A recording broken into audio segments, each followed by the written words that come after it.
অপেক্ষা কথা দীপজ্যোতি চৌধুৰী আৰু আবৃত্তিকা দীপজ্যোতি চৌধুৰী।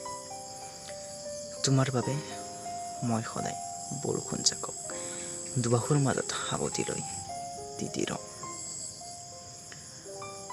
তুমি হয়তো আজি আনৰ ছাতিৰ তলত জিৰণি লৈছা, বৰষুণ জাকে বোৱাই লৈ যাব তুমি দিয়া সেই এবুকু দুখৰ বোজা। মই জানো তুমি আৰু এতিয়া অভিমান নকৰা, হয়তো সকলো অভিমান মোৰ সৈতে শেষ হৈ